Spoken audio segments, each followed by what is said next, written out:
from 10. Graphic 16 from NEC. 4,000 games console. Astro K, a professor exceeded. And below, 326. Now get up to CDI starting at $2.99. Child video entertainment system.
Hey, it's Chronologically Gaming, the only channel that's perpetually retro because we're playing every video game in order of release. We're still in the beginning of August 1982. Here's what's hot and what's not. We last were reading the newest issue of Electronic Games magazine, and this one was really shining with the artwork. Almost every page was a work of art. Let's see what our next game is.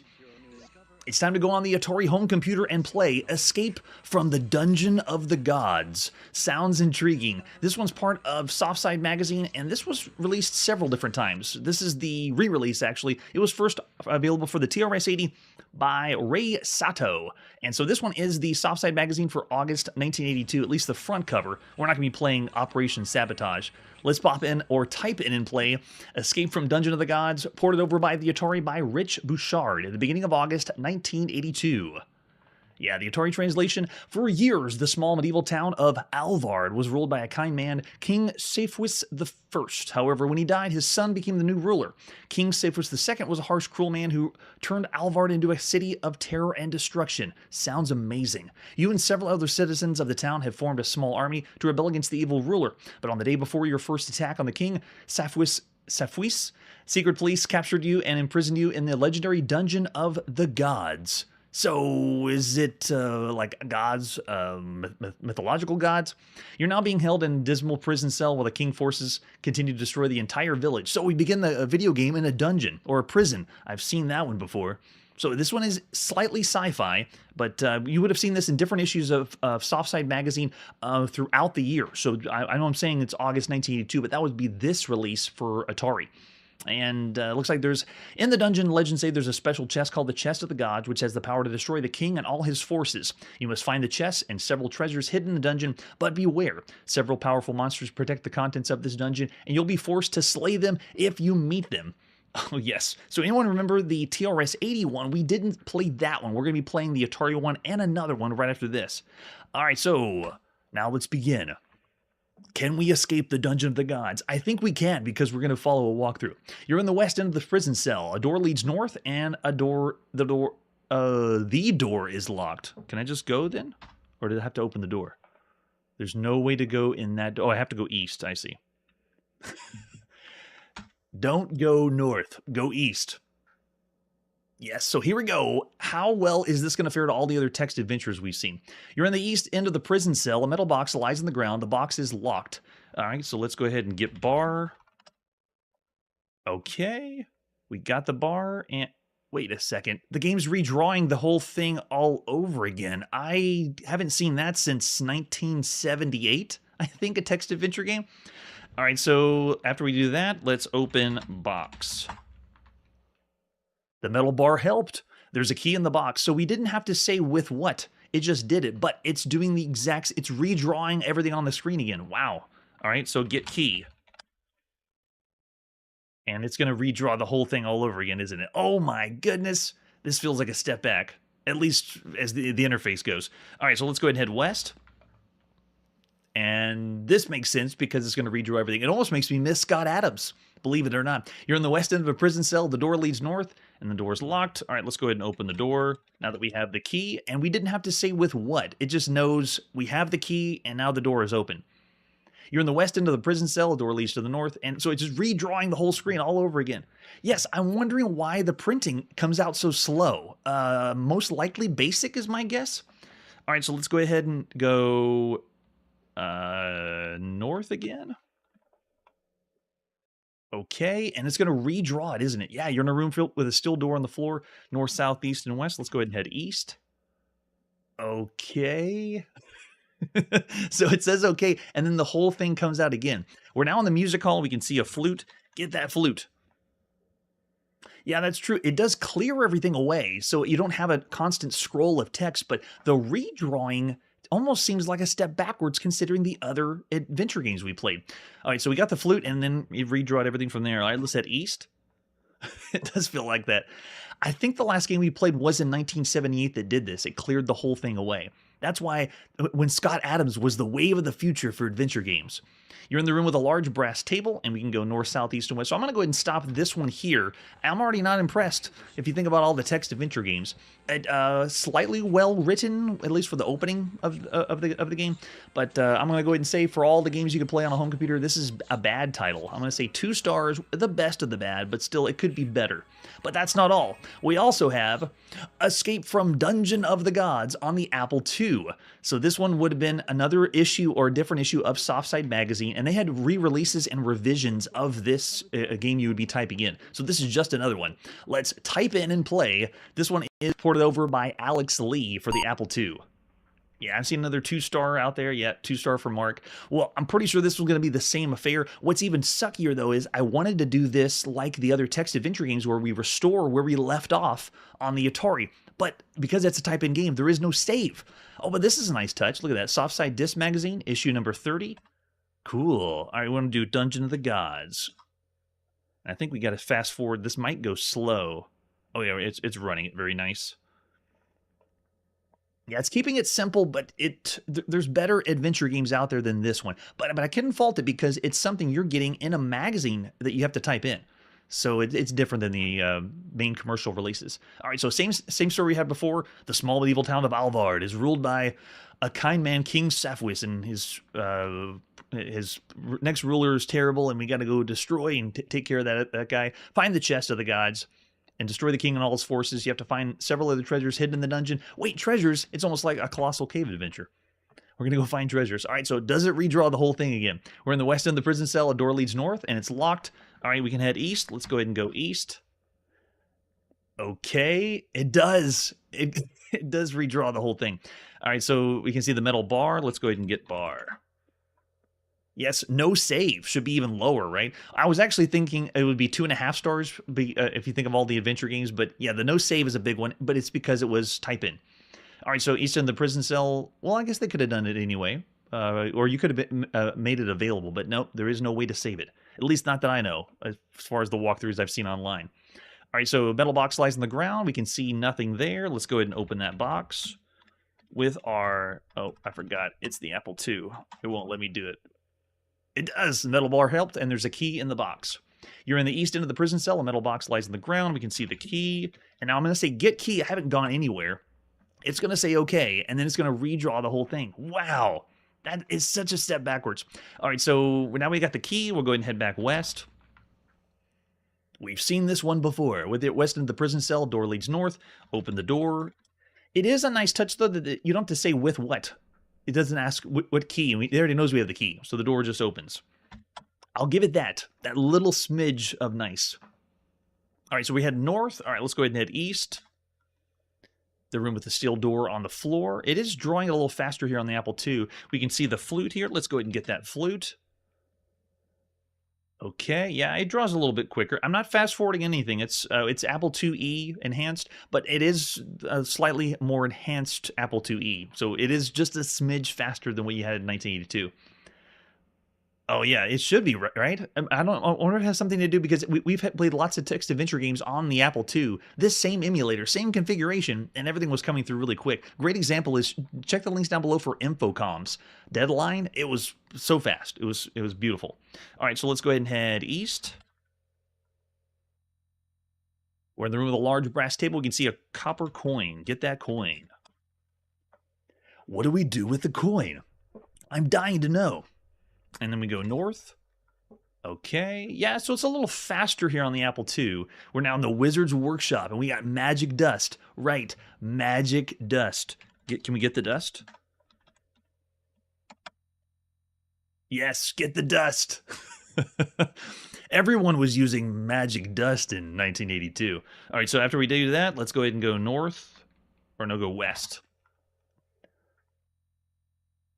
Let's snort dust. I don't understand you. Yeah, I'm sure you don't understand me. It does seem that way, Manly, right? The slow printing. Okay, so after we do that, let's go ahead and head west again. Ignore the wand. We're not going to need it. Yes, see, I read your mind, Victor, before. That's exactly the same thing. Can we eat dust? Do you understand eat dust? No, you don't understand us. It's very limited vocabulary, most likely because it's a text one. All right. We've had enough taste of Escape from Dungeon of the Gods. Of all the games we could play on a home computer, I still say bad. 2 stars of all the games you could play. It would be enjoyable if you spent that time to type it in. Maybe you'd appreciate it a little bit more if you spent all the time to type it in. All right, after that, our text adventure games. Let's see what our next game is. Yep, Mark's with me on the 2 stars. It's time to go to the United Kingdom and play on the Sinclair ZX Spectrum. This is Final Circuit. Ladies and gentlemen, I give you the most original racing game of all time. Of all the racing games we've ever played. This is by Alan Gunnell, published by ZX Computing at the beginning of August 1982. Even more original than Pole Position. That's right, this is the very first text-only racing game. I've never seen any game like this. It should be like we should have seen this in the future, because we already saw a text-only golf game, but here it is, a text-only racing game. Which track do we want? We can do 3 to 5. Let's do track 3. What gear do we want? We're going gear 1. We'll start in gear 1. Enter acceleration. Let's do acceleration 2. Enter braking of 3. And go. It's going to calculate what we just put in. We're going straight down the side. Gear 1, speed 39. Select the gear we want. Let's gear 3. Acceleration 5. Enter braking 5. And driver is behind hooting. Hurry up. And that's what the game is. It is an entire answer the questions for driving, but it's text only. Oh, a text only one. Now we have seen some BBSs. Bulletin board systems, and we've seen some games from those, and we might see those later, but a text-only hockey game sounds crazy. Oh, 1978 on the PET. So yeah, if that one did exist, we haven't seen that one. This is the very first one we've ever seen as a text-only racing game. Nice shout out, Curtis. All right, let's do 5, and then acceleration. Let's accelerate. Let's just go faster to 10, and braking. Let's do 2. Go. The driver's behind us telling us to go faster. Oh, and we crashed the car. What a weird idea. I could see someone enjoying this on the ZX Spectrum. And like Curtis put in the chat, if this was available, it'd be something that would be way back, in the 70s. But here it is on the brand new ZX Spectrum. It's very funny. Yes. Oh, I don't know about that. Text-only Ultima. Yeah, we're in 1982. We're not in the 70s. So for Final Circuit, of all the games you could play, I don't see anyone enjoying this game on the ZX Spectrum. If you did, leave me a comment down below, but I'm going to go way low. For a racing game, this sounds like the most boring time you could ever have. I'm going to go half star of all the games you could play. I'm no longer doing a 0-star rating because I heard it doesn't compute or send it to the database in Launchbox, but I'll just say 5-star or 0.5 star. It's way down there. Yes, it's really bad. I see a 1-star out there. Oh man, it'd be funny if someone did enjoy this though. Good luck to you. All right, let's see what our next game is after this commercial break. This is the new Frogger home video game. Yes. Ribbit. It's just like the arcade games. Very lifelike. Ribbit. See, you have to hop Frogger past these cars. Oh, they and got trucks. some almost Yes, gameplay ribbit. there. Past the snakes, onto the logs, oh, and the alligators in the river. Ribbit, ribbit, and back home to his lily pad. Phew. Frogger is absolutely riveting. The new Frogger home Nice video animation game. for the Bring it commercial. back to your pad. Sega's arcade game now. Yeah, there we go. All right, it's time to play some Frogger. You got to take it from Frogger himself. Let's see what Frogger's like. Here's the box for Frogger on the Atari VCS. Now, the first version of Frogger that ever came out looked like this one by Parker Brothers, not to be confused by a later one that's called the official Frogger on the box by Starpath. Or Starpath would also be the one that took this into in Europe. But here we go for the Atari 2600 and Sears Video Arcade system, under license by Sega, even though Konami was the one that did it originally in the arcades. We saw Frogger in June 1981, and nothing about this says Konami anywhere on the box. Let's flip it over the back. It's tough to be a frog. Life isn't all lazy days and lily pads. It abounds with dangers. In fact, every leap Frogger takes could be his last. Can you help Frogger survive some perils and hop Frogger home to safety? Look at that, screenshots. 5 screenshots on the back, showing you how to play the game. Nice touch, Parker Brothers. And it does take the Atari VCS joystick. Yes. I don't know about that one. I just saw the chat about chicken. Yes, we did. This one I played a lot on the Atari because I wasn't able to go to the arcades all the time. This one was my go-to. So we got 2 different flavors of the front of the box, cleaned up, not cleaned up. This one looks like the one you would have seen before because it doesn't say the 2600. And then we have 2 different ones on the back of the box. That's interesting. Yeah, it's like the dirty and cleaned up one. 1982, and then someone cleaned it up for us. Very nice. Here's the ad you would have seen in magazines at the time. Can you hop Frogger out of the arcade? Now you can hop him home. By Parker Brothers. And then another one with some other stuff. I think is that all the other systems? Yeah, look at that one. That has the Intellivision 2600, the Texas Instruments, Commodore VIC-20, Commodore 64. That's all of them right there. And this is the very first one of the official Frogger we're going to see, but if you don't want to count the one in Japan, on the PC 6001. So cool. There's the cartridge of the Parker Brothers fame. This is the second Parker Brothers cartridge that you could play on your Atari VCS after Star Wars The Empire Strikes Back. The second one ever. So cool. All right, so if you've tuned on the show, we've played everything so far as consoles and computers. If you look at all the computer games, Frogger has been copied, and variants of Frogger are all over computers. They're everywhere. There's so many Frogger clones that you could play. And even the arcade has one, at least one that I can think of, The Amazing Adventures of Mr. F. Lee. But, ladies and gentlemen, there is no Frogger type or Frogger variant on any consoles anywhere, of all the ones that are out there.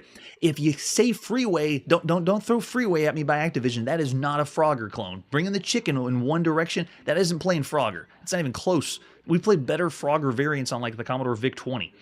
All right, so let's take a look at the manual for Frogger. Whoa, he's all up in our face. By Parker Brothers. Yeah, it all says Sega because when it was originally brought to North America, Sega Gremlin was the one that was involved with the arcade cabinet. But Konami was the only one that did it in Japan. Leapin' Frogger. Homemade look like it's only a hop, skip, and a jump away, but looks can be deceiving. First, there's a dangerous highway to hop across, full of fast-moving cars and trucks. Then there's a swirling river to leap, full of frog-eating creatures. How's Frogger going to get home safely? By letting you hop his way, guide Frogger safely from his perilous journey, and you'll jump for joy. And we did. The object of the game is hop as many frogs to safety as you can, and score the most points along the way. That's how you do it. How do you set up the console and then the joystick? Yeah. Do you really need an instruction for using the Atari VCS joystick? Oh, and see, in Games 5, he has the Speedy Frogger. If you hold the joystick in one direction, Speedy Frogger will jump again and again. Or the Auto Hop. I forget what they called it. Was it called Auto Hop? And then let's go to the next page. They have how to play this with a screenshot over on the left side. Most of these screenshots still don't look like actual screenshots. They look like someone put construction paper down and made copies of it. It doesn't seem real. All right, so you start with 5 frogs. First frog shown on the sidewalk below the traffic. Remaining frogs are the white squares in the lower left-hand corner of the screen. And then they have the time limit where you're going to get all your points. The faster you can get across the street, the more points you get. Before you run out of time, you'll lose them. You'll hear a splooch and a green X where Frogger has been squished. And as usual, Frogger can't swim even though he's a frog. Or maybe he's not a frog. And his friends make fun of him, calling him Frogger. The inside scoop right here on Chronologically Gaming. Frogger starts perilously early on the sidewalk, facing 5 lanes of cars and trucks. Try to get Frogger through the lanes of traffic. I don't know about you, but if I had this manual, I didn't have the manual, but if I had this manual in 1982, I'd be reading all of this because I was already a big fan going to the arcades to play Frogger. This has so much Frogger info. And look here. Because Frogger can't swim in the river because the current is too strong. That's why? Is that really the reason why? The current is too strong. Hopping from one row of logs, turtles, or alligators on the next order to cross it. It all makes sense now. The river current is too strong. Red circles that float in the river are the turtles. Frogger is safe on their backs as well as the water area. And in here it's hard to determine when the turtles are up or down in the water. In the arcades it looked a little bit better. But here it takes a little bit of imagination. Yeah, the diving turtles are going to be tricky to jump across. That's right, Errol. I love it. And then we have the lady frog, the white lady frog hopping frantically on a log. If you hop Frogger on a log and rescue her and take her home, you'll score bonus points. Get that lady frog to hop on your back or hop on the lady frog's back. Don't know exactly what's happening there. This is not National Geographic. And then we got alligators floating off screen, and you die if you float off screen. He's carried off to a log turtle alligator. This doesn't happen in difficulty B. Okay, that's interesting. Yes, the sequels didn't do well again. Weren't we just talking about that with Burger Time? It's another arcade game that couldn't continue to make more. But actually, the lore of and the series of Frogger branches out and goes all over the place. I mean, Frogger actually goes way longer than Burger Time. But it's still, that first game was the big hit, the one-hit wonder. Another one with Frogger. Successfully hop Frogger to home bay, and he's safe and sound, and jump back home. So we just got to go all the way across. We got 5 frogs to bring home. You'll hear a short tune. Ooh, is it the same from the arcade? The music that we're going to hear? And then you push the red button to play again. And do they have the different... Oh, there you go. Game level. Okay, so we got 4 different game variations. All 1 or 2 player, but if you want to play 2 people, it's alternate play. If you want to play Frogger 2 player, though, check out Pacific Coast Highway on the Atari home computer. That one is awesome. Left player goes first, and then if you end a frog, it goes there. So the game variations, Frogger can safely float off screen. And interesting. So you can actually go off the side, and then game mode 2, Frogger can safely float off screen. Game more difficult with Allers frogs. And all the otters. Okay, I remember the otters. Those are hard to see in the arcade too. Frogger can't float off screen. Game begins with more difficult. Okay, so 4 different game variations still seems kind of slim. It's like the further and further we go through time, Atari VCS gets less and less game variations. When we first started, it was throwing 50, 60, 80 game variations at us. And now we don't have so much. So for different versions we have in Europe on the PAL regions, we're going to pop in the first one in NTSC, North America. Here we go, Parker Brothers by Ed English at the beginning of August 1982. And they do have, it almost sounds like the same from the arcade, really close. It's the, what is it, Police Dog that they had in Japan, the song? All right, so we can switch out game variations. Look at the top of the screen. Game mode 1, 2, 3, 4. Wait, 5, 6. Wait a second, why do I have 6 game variations? Now I'm curious, why did the manual only show 4? Oh, yeah, that's true. The one by... the one later that's by Starpath is the one with the supercharger. So no, this is not the supercharger version. All right, so push and reset. There's the song. That's from the arcade. Yes, there's a lot of publishers that got it. So this is the very first time we're going to see this as the way you could play Frogger at home in North America, if you don't want to count the PC 6001 in Japan. At least official Frogger. And then we're going to have, after this, tons and tons of home computers and consoles are going to have Frogger too. This is the beginning of the Frogger invasion. Oh, we got on the turtles that dumped us down. Sounds really good. There's the lady frog. Nice. When I originally played this, I never noticed any of the flicker. I must have tuned it out, like some people did with the Pac-Man flicker. But notice how whenever we go on the same line as another object, It just blinks out. And let me know if, right now, if you're watching the live stream, does Frogger show up? Like, can you see the flicker, or is it going away whenever when I start to flash? All right, so if I'm on game mode 1, I should be able to wrap around, and I want to experience that. We weren't able to do that in the arcades. Let's see if I jump on this log, and... Yes, it carries me across. So cool. I love it. Oh, I need to get my timing right. Yeah, but controlling with the Atari VCS joystick feels pretty good. Oh, that's right. I don't need to jump. It's going to wrap around. I'm on game mode 1.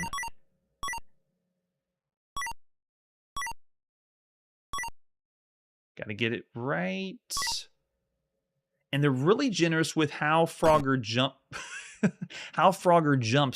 from one platform to the other. He like sticks to it. It's really good. Yeah, it is strange. Well, Konami does a lot of things that are strange, and it wouldn't surprise me why they didn't. But there is Frogger. Frogger's you're going to see it later, and I'm talking like in Game Boy, and then later on GameCube and Game Boy Advance. Like Frogger shows up in weirder ways than you ever thought. If you want to look up for the later versions of Frogger, it'll probably freak you out of what Frogger ends up turning into. I love the music, because hearing your Atari play this, like it sounds like similar to the arcades, really, really cool. All right, let's go to game mode 4. Yeah, it was a totally different series. It's like the Teenage Mutant Ninja Turtles, how they revamped Frogger. The first shot, and we're splooged on the side. Oh, that's right. Game mode 4 is... Game mode 3 is what I want. Game mode 4 is for 2 players. Oh, it can't be seen. Okay. Yeah, because there is some flashing on certain lines as Frogger goes across. If not, then the recording later is going to be running at 60 frames per second, so it should come up there. Oh yeah, the controller feels so good. After playing so many crappy Frogger variants on home computers, this feels very nice. And it is definitely nostalgic for me. Of all the games you can play on a home console, you really can't play like this. Freeway by Activision is not Frogger. Oh, I can wrap around. Yes! I'm just going to write it across to the other side then. No problem. And the responsiveness is also very much better than most of the other variants we've seen of how quickly Frogger moves where he needs to go. I love it. Yeah, the flashing, that's a good point. We saw this on Pac-Man. The flashing was definitely real on Pac-Man. And I remember in the live stream, if it was dropping any frames at all, you weren't able to see anything. So right now, the pad I'm on, can you even see that? Where Frogger... Oh, I slipped off the side. Come on, Frogger. You should be able to swim faster than the stream.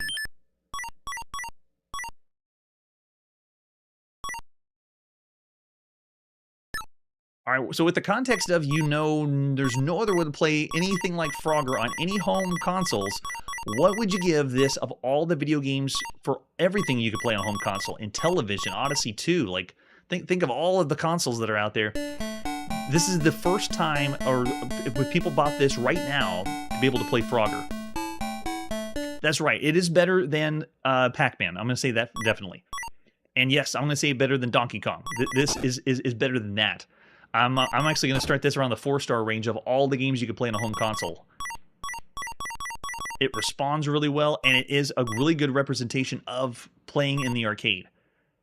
It makes me feel like I'm playing Frogger. It gets the job done. And adding this nice touch of being able to wrap around the screen is so cool. Oh, 5 stars. Yes, Manly. You know what? I might even go that high, because this is... would you consider this then one of the best games you could play on a home console right now? Oh, 4 or 5? Yes. I see Mikey's going 3.5 stars. Yeah, I'm going to go higher, because this one is one of the best games you could play on the home console. 3.5 to 4 for Errol. Victor's going 4.5. Yeah, the music's there. The gameplay, having 2 people alternate.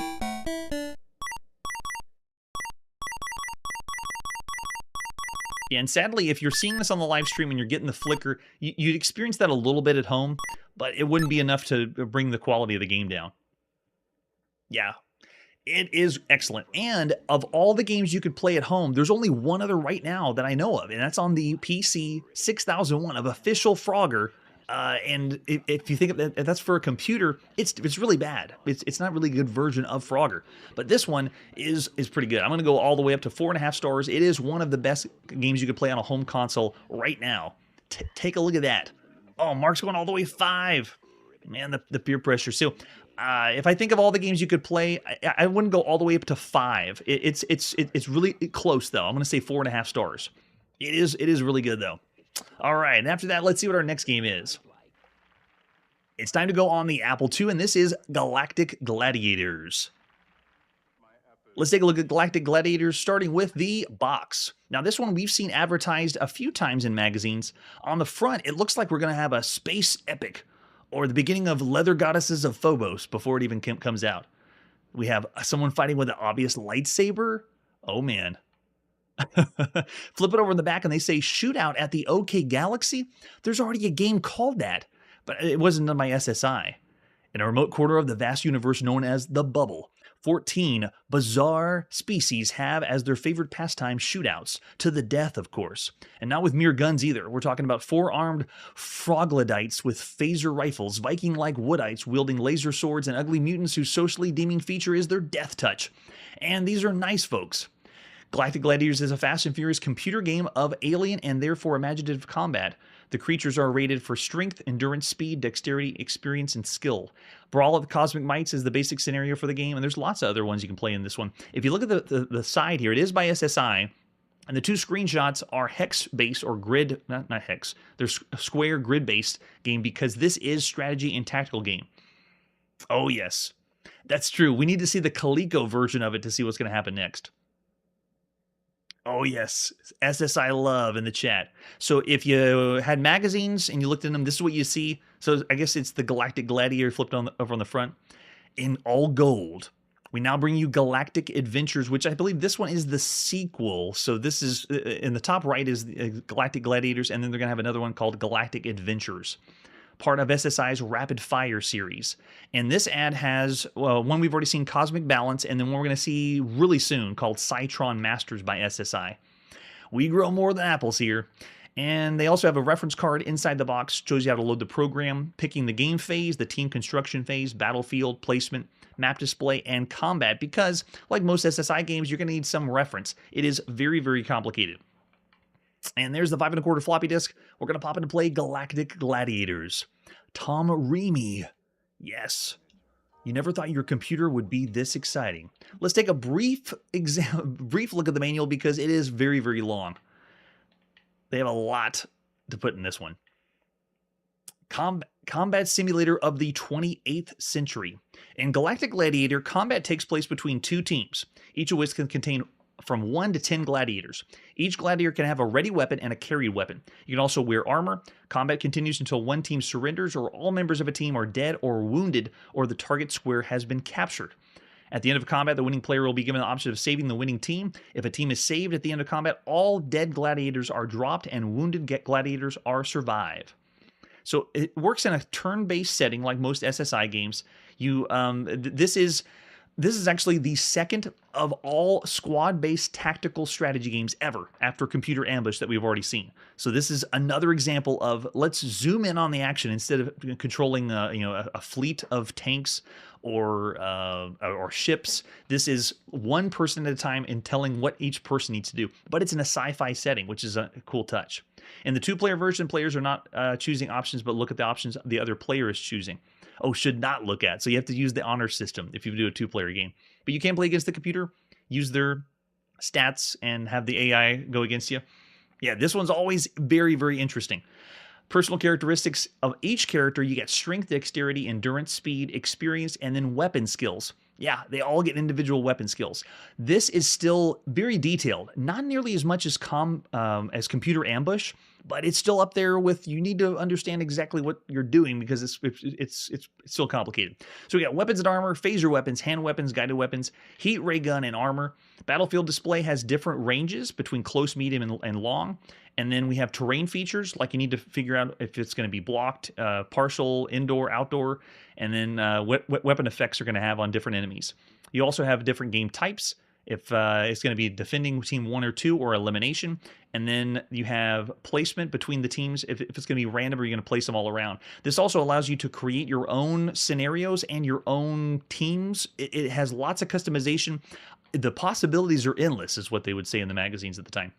So combat options, you have order of resolution, attacks by phaser, hand weapons, guided weapons, damage points, stuns. How you move your units around is like we had in a computer ambush, where you have to know, pretend it's a clock and select the movement. And then you can have a move and attack or move and dodge. And then what experience rule you get between different combat scenarios. How to shoot through things, hitting and missing things. It's all here. It's incredibly complicated. Yeah, so far, but it is taking a turn in the sci-fi realm, almost like the other SSI release that we've seen called Shattered Alliance, but that was more of a fantasy style game. All right, so what can we do? We got different scenarios: brawl at Cosmic Might's place, in the arena, hijack, homeworld combats, strange places, or you can create your own scenario. You don't have to use the base ones, and create your own teams, and create your own quest. It's got a lot of stuff you can do. We are not going to be doing that. Just bear in mind, that's all here that you could be programmed in to do. It shows you how to create the game in teams, and then creating quests. Gosh, so much to go through. And then quest histories. They even have the historical background of why you're fighting, because you got to know that. Why are you doing this? What's the whole point of this? And then we have all the weapons and armor of the 28th century, all the individual weapons. Gosh, look at this. And a lot of this is taking inspiration from Star Trek and Star Wars, obviously. But then we have all the species, because this is all made from the future. We have the Karachi. I'm going to zoom in on the pictures they got for us. The Signian. The human. Who wants to be human? Boring. You got the Wodite. Wodanite. Looks like a Viking. The Froglodite. Looks like Gollum. The Dolbians. Zorkon. And then we got the special species, the Gorsai, the robots, the Banshees. Whoa, Banshees look freaking awesome. The mutants, the slime devils, the Night Stalkers, and what in the world? The orangutans? The orangutans, as their name suggests, are a cross between orangutan and dolphin. That is the weird. What is coming out of his chest? It's a dolphin coming out of his chest. How many? That is the most ridiculous creature we've seen so far on the show. The orangutan. I wanna unlook it, and then we have just a regular old monster. And then they break down how to. I don't think I can continue on with the live show after seeing the orangutan. That is insane. And then they have the references. And look at this. They even have ways that you can write down sample quests. And look, the manual gives you ways to write your own quest names and then your own grids and maps to make your own up. They are tempting tattoos. Don't do the orangutan tattoo. Please don't. And then here's our battlefield showing the different things we'll see on the screen and what they mean. And then all the species characteristics. It's all here. Look at that. Wow. And then all the weapon and armor tables for everything. It is so much, way more than this live stream could ever do it justice. So please check out the Wargaming Scribe if you want an in-depth review of Galactic Gladiators. In the meantime, let's pop it in play by Tom Reamy by SSI at the beginning of August 1982, or possibly the end of July. Somewhere in there, somewhere in that range. Yes, I don't know. There was a lot in that manual that I really don't want to see. Oh, that's right. We got to speed this up because I'm going to crank this up to 600%. Combat simulation of the 28th century. So here we go. What do we want to do? We can play a new game, initialize the save disk, delete old teams. Oh, we can view the species drawings. Let's do that. There they are. The Karachi, the Signian. Where's the orangutan? There it is. Look, they have a little bump on the orangutan sticking them out. That is freaky as all get out. All right, let's play a new game. We'll play a very short game. We're going to do the basic scenario, Brawl Cosmic Mike's Play. So I'm going to do that one. And then what kind of teams do we want? Let's start with, let's do a armor team. So I'll pick there. And we'll do a phaser team. And this is all running at 600% faster than the Apple IIe would be running. So just bear that in mind. All right, so we want to have a 2-player game where we have both players control. Insert the game disc, and we got it in. Let's go. Yes. Doesn't it look like AI art? It does. It's like it shouldn't have been made by a human being. It had to have been a computer that did that. All right, do we want a grid map or open map? We're going to do a grid map. Okay, so bear in mind, it's 600% faster. What do we want to do? Experimental rule or choose initial placement? We're going to do experience rule, which we're not going to be choosing all of them on the map. And now it puts all the enemies down there, starting the combat phase. Team number 1 goes first. I'm going to go ahead and choose from my team E, and it says which one do we want? I want to do a move. So I'm going to move the E character, which is at the top. Let's move them. I can move 2 squares, so I'm going to move them 5, which is to go down, and then 5 again. And then hit any key to continue, and I'm done. And I can move another one. Let's choose our L and move L to go 6, and then 7. So you have to kind of think of it as a clock as you move the units around. Then push any key to continue, and then let's go ahead and choose the O character and move them. Let's just go straight to the side. So 7, 7. You can see where they're moving at the top. Hit any key to continue, and then end. You can also, yeah. Now we go to team 2 on the phaser team. So let's choose K in the top, and let's have K just go straight over to the right. 3, 3. So you can see how I'm moving across. Oh, I can move even further than that. Cool. Let's keep going. Move 3 again. I should have a move and attack, so we'll have them stop there. So this is moving the units around and then attacking the units. So you have to know what species all the units are. You have to know all the armor that they have. You have to know all the weapons they have. And if you did start with the scenario that you built yourself, you'd be more acclimated to what everybody's got. Right now, we just kind of said, just start the game and give us all the base characters and stats and weapons. And then you would have to look at the manual or flip through what everyone has. Because some things are short range, some are long range, to know how to attack. But everything else you see on the screen, all the green and blue are barriers or obstacles that either some you can shoot through with certain weapons, some you can't. It all would have to be in the manual.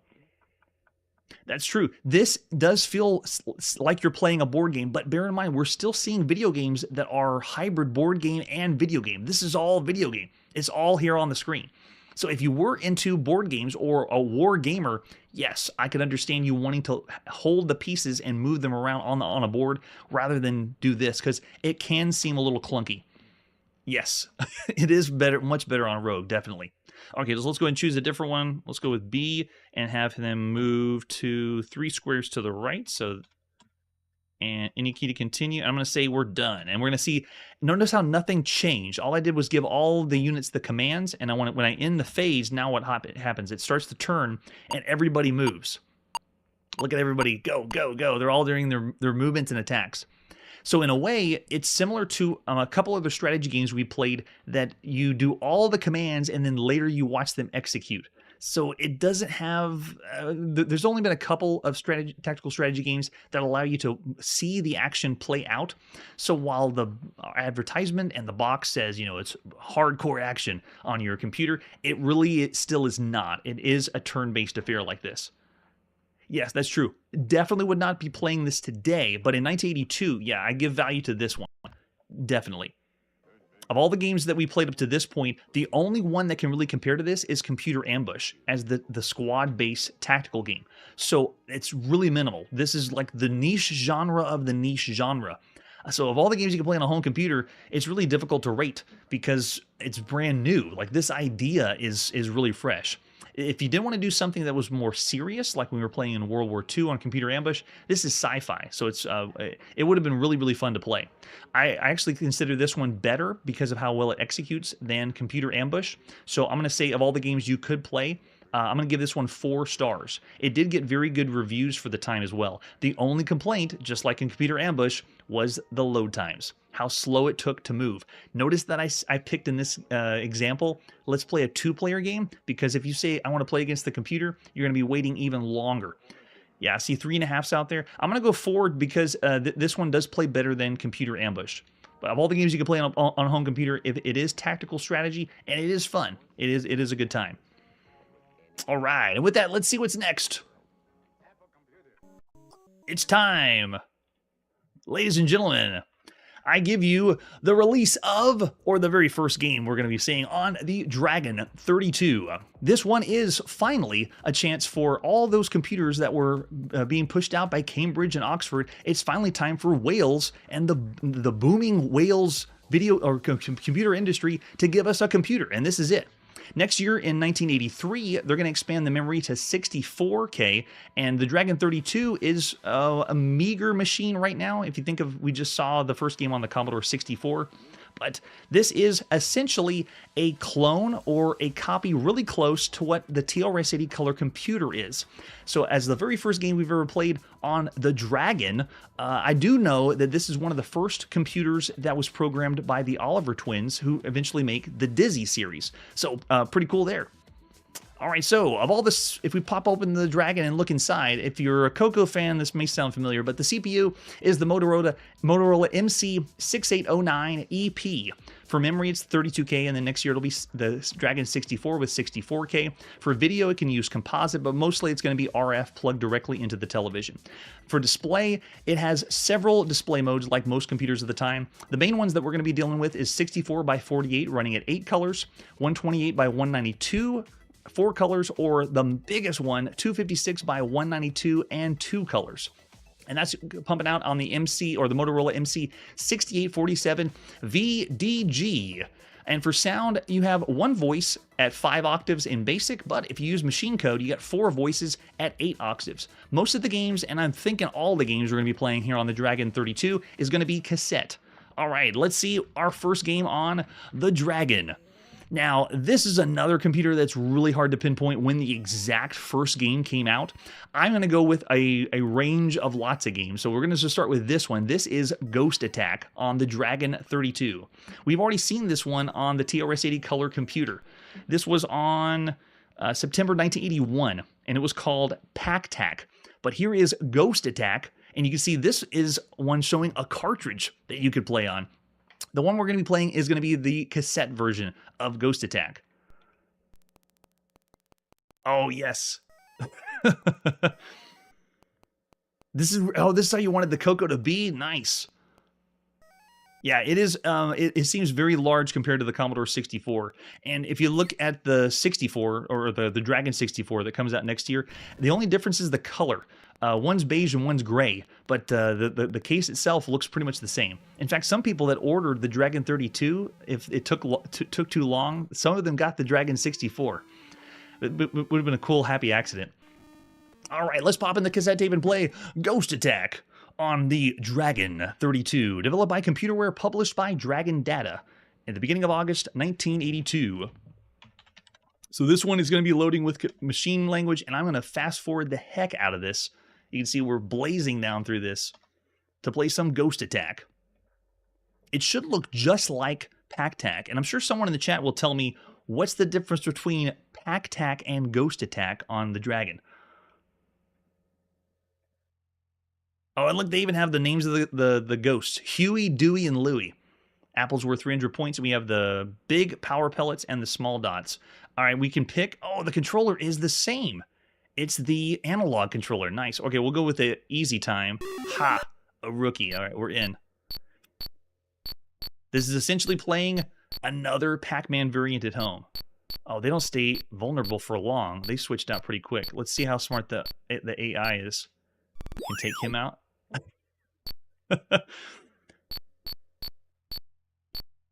So far, controls feel okay. It's very, very similar. I'd say almost identical to how it felt on the TRS-80 color computer. And this resolution feels like we're like blown up. Oh, can I get it? Oh, he got me. Yes, Donald Duck's nephews are going to pay. And I don't think it switches... Hey, you got me. I don't think it switches up the maze. I think we get the same maze every single time. We'll go for the power-up on this side. Yeah, so this one is playing similar to how we played it on the Coco, which every time I pick up a pellet, it seems like there's a small lag, just a little bit of a delay. Like I'm not moving as smoothly or as freely as other Pac-Man variants we played. Eat it. Nice sound effect, though. All right, so if you've been here for a long time on the show, what do you think of all the games you could play on a home computer? We have seen much better Pac-Man variants. Of all the Pac-Man clones we could play, I still would give this one around the average range, maybe even lower. When we played Pac-Tac, it sounds like he really is dying. When we played Pac-Tac, it was a subpar computer game considering the other ones that were out there. Let's see, hard. Let's try it. Tough. Bad news. Oh, that's why, because the sound, it's stopping. It makes sense. Because every time I pick up a pellet, it's making that small little noise. I got it.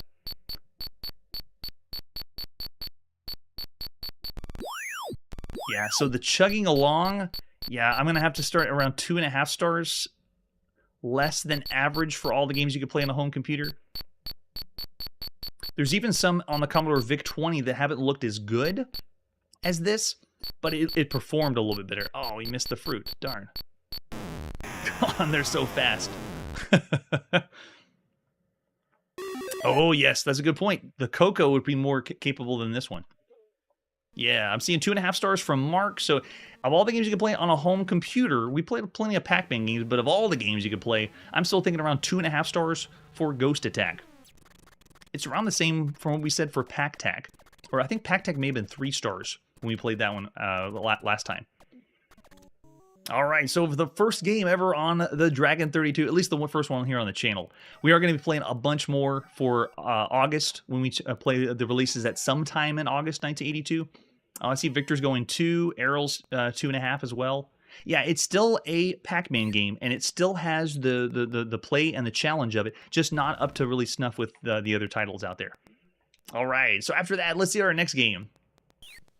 It's time to go on MS-DOS or PC-DOS. This is Gobbleman. Gobbleman has no artwork except a few screenshots, so let's pop it and play. I have no idea who did this game in the beginning of August 1982.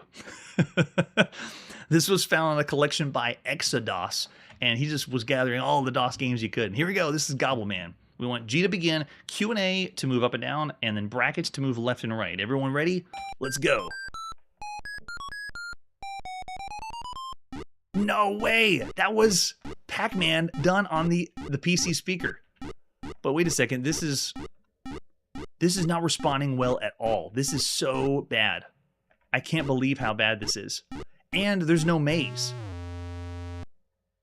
This is bare bones ASCII characters. The most impressive thing about this game was hearing Pac-Man on the beeper, the IBM PC speaker.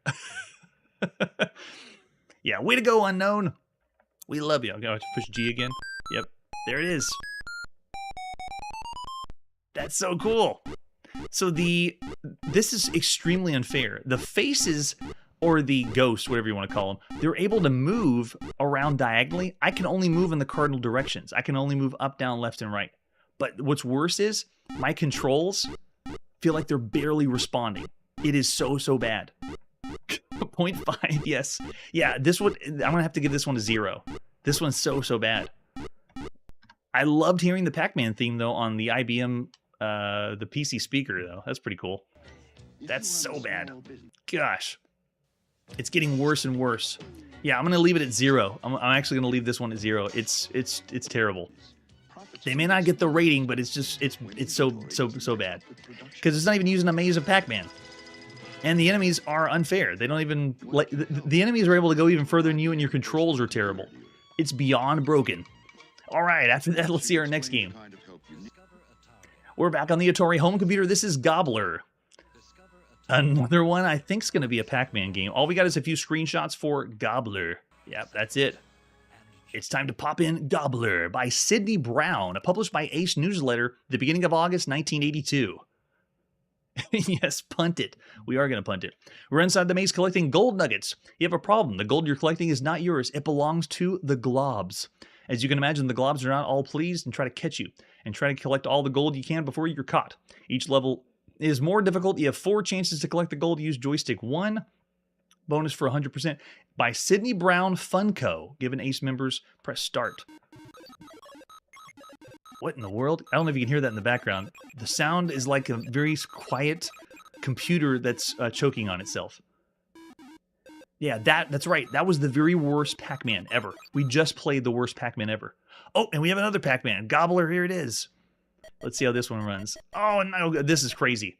Okay, so this is running on one of the lower resolution modes of the Atari, and in a way, this feels like it's tile-based, like something we'd see on the Commodore VIC-20, but it's working on the Atari VCS joystick. Do I have even power-ups, though? Let's see. Red button's doing nothing on the joystick. Yeah, nope, I got nothing. So that means there's no power-ups, it's just avoid the single ghost. This feels like it was a fan project. Can you make Pac-Man without any power-ups? Can you play and beat Pac-Man without any power-ups? Yeah, and the enemy is relentlessly following me. Very unfair. Look, it's hovering in one spot. Yeah, pretty bad. Gosh, yep. Now, of all the games you could play, this would be bad. But if this was the game that you got... Wait, what in the world? It got rid of the maze? What is this? Now there's no maze. It's just picking up a bunch of dots.